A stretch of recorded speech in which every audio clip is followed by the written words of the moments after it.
Hi friend, कशा आहात सगळे? मस्त ना? मी पण खूप मस्त आहे. तुमचं आणखीन एका नवीन व्हिडिओमध्ये खूप सारं स्वागत. तर आज आम्ही चाललो आहे बाबूला घेऊन हॉस्पिटलला. ॲक्च्युली त्याची तब्येत थोडी खराब झाली आहे, तर म्हटलं आपण लगेच दाखवून आणू. ह्याच्या आधी मी त्याला दाखवलेलं 5 दिवसापूर्वीच, पण थोडंसं त्याच्या तब्येतीत गडबडच होती, त्यामुळं म्हटलं लगेच दाखवून आणावं. तर तो थोडीशी शी वगैरे पण करतो आहे, थोडी किरकिर करतो आहे. किरकिर म्हणजे 2-3 दिवस झाले एवढी भयान करतो आहे ना, की तो रडायला लागला नाही. 2-2 तास थांबतच नाही आहे. मग म्हटलं एकदा डॉक्टरांना दाखवून आणा. आणि डॉक्टरांकडं नेण्याच्या बाबतीत किंवा तब्येतीच्या बाबतीत मी त्याची अजिबात हलगर्जीपणा करत नाही, की मला जेव्हा काय लगेच लक्षात येईल तेव्हा मी त्याला लगेच हॉस्पिटलला घेऊन जाते.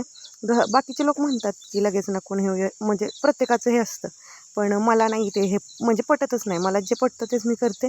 मग मी त्याला हॉस्पिटललाच घेऊन निघालेली आणि म्हटलं आज पण व्लॉग शूट करावा. तर आम्ही हॉस्पिटलला पोचलो आहे आता.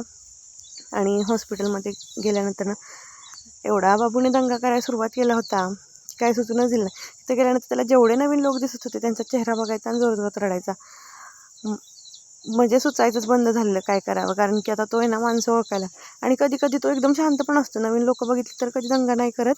आणि आमच्या पुढे नंबर होते भरपूर सारे. आणि दुसरी गोष्ट म्हणजे डॉक्टर 12च्या OPDला येणारे, ते 1:15ला आले. तोपर्यंत तो पण खूप कंटाळून गेला होता. आणि बाहेर बसलो, थोडंसं त्याला खेळवलं वगैरे. त्याची मावशीची थोडी मस्ती चालली होती, तोपर्यंत तो थोडासा शांत वगैरे झाला. आणि OPDच्या टायमिंगपर्यंत झोपून गेला होता. OPD चालू झाल्यानंतर तो थोडासा उठला, पण त्याला जरासं दात यायची प्रोसेस सुरू झाली आय थिंक, म्हणजे असे डॉक्टर म्हणत होते. त्याच्यामुळं मग मी त्याला दाखवून वगैरे घेतली, थोडीशी मेडिसिन वगैरे घेतली. आणि आता तो किरकिर का करतोय ते समजलं. आणि OPDला तर एवढी गर्दी झाली होती, पण डॉक्टर काय आले नव्हते. सगळे एवढे हे झाले होते, वैतागले होते लोक. आणि गर्दी पण खूप वाढायला लागली. आम्ही लवकर गेल्यामुळे आमचा नंबर लवकर लागलेला, त्याच्यामुळं जास्त काय प्रॉब्लेम आला नाही.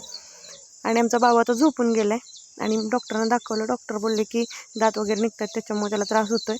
त्याची ॲक्च्युली दात निघण्याची प्रोसेस खूपच लवकर आहे. त्यानंतर मी मेडिकलमधून औषधं वगैरे घेतली, डॉक्टरांना दाखवून वगैरे घेतली. आणि ठीक आहे म्हणले की 5 दिवसाचा कोर्स वगैरे दिला आहे त्याला, तो मी कंप्लीट करीन त्याचा. त्यानंतर सकाळी आम्ही लवकर आलो, त्यामुळं जेवलो वगैरे नव्हतं. खूप भूक लागलेली, नाश्ता करूनच आलो. म्हटलं आता कुठेतरी काहीतरी खावावं. त्यानंतर आम्ही थोडंसं चायनीज खायला आलो. खूप दिवसानंतर चायनीज खायला आली मी.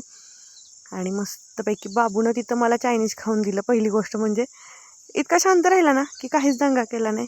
मग आम्ही ऑर्डर दिली होती, ऑर्डर वगैरे आमची आली. आम्ही ऑर्डर खायला बसलो, चायनीज खायला घेतलं. तर हा बघा किती शांत बसलाय, एकदम देवासारखं, काहीच त्रास नाही. फक्त साईडला बसला होता. काही लोक खरंच खूप प्रेमळ मस्त एन्जॉय करत खाल्ल्यानंतर म्हणजे मुलांचं करायला लागला. त्यांच्याकडेच असतं, तसंच म्हटलं तरी चालेल. आणि त्याला घेतलं आणि प्रेमळ होते. त्याची अशी गोष्ट त्याला घेतलं पहिली सांगायची म्हणजे अगदी तो हॉस्पिटलमध्ये नवीन लोक बघून रडत होता. प्रत्येकाला जमत असं नाही, त्याच्यामुळे मालकांकडे गेला आणि आम्हाला चायनीज खाऊन दिलं. तर बाळासाठी डॉक्टरने आहार वगैरे काय देतात ते पण सांगितले. तर मी ते नेक्स्ट ब्लॉगमध्ये कंटिन्यू करेन आणि सांगेन कसं प्रत्येकाला जे सूट होईल तसंच डॉक्टर सांगतात. मग जरी कोणाचं लहान बाळ असेल तर ते तुम्ही डॉक्टरांना विचारून घ्या. आणि आजचा ब्लॉग इथे सेंड करते. Bye, thank you.